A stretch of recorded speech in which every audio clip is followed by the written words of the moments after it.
Well, hello there. 9cr18mov, a slightly higher class Chinese steel. This is in a knife which I know little about. It just says Freewolf on it. I was sent a few knives by Jake over at Canadian Cutting Edge. Some of them are like,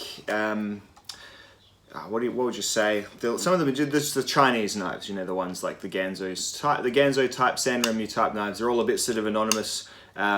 Some branded as S35VN, so we'll sort of see how they go. This one, however, is a really sort of, it's not a bad knife at all. It's a big knife, and it is a decent, it's like a flipper knife. Flips well. It's Freewolf, and this is in, 9cr18mov. So I haven't tested that steel before. I've had it before in the Bear Grylls Ultimate Pro knife. So the fact that it can be a folding knife or a fixed blade steel, I'm going to warrant that it is a 440C type variant. So what we're going to do is I'll put the steel info up on the screen now. All the numbers.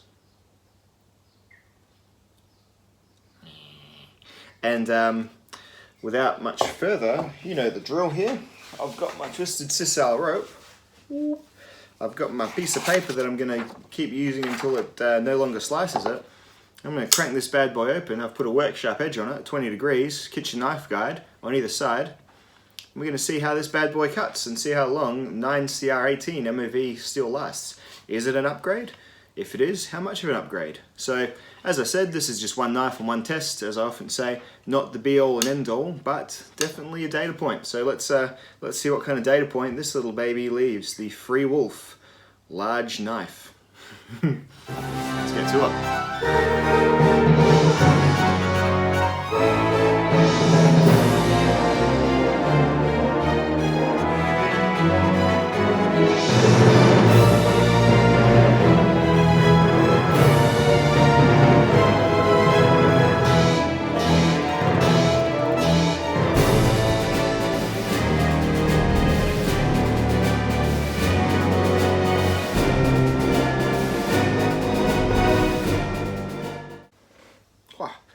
Sweat in here, shed.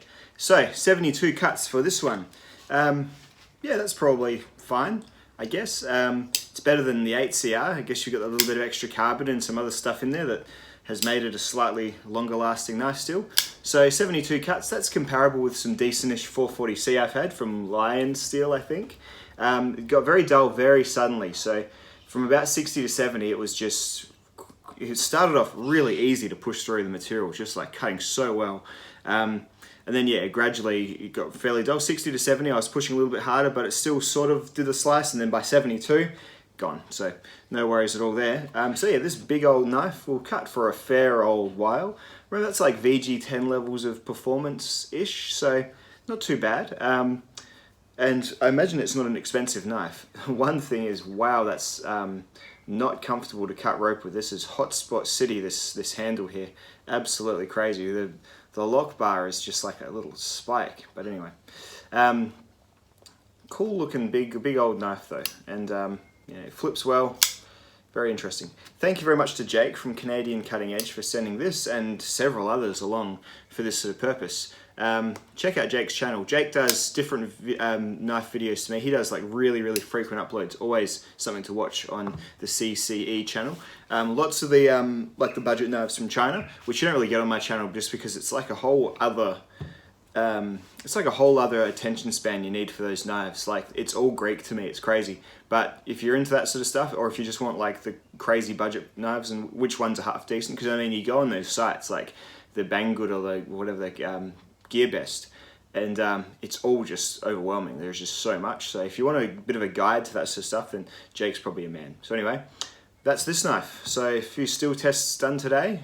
Let's do some more perhaps. See you in the next video. Bye.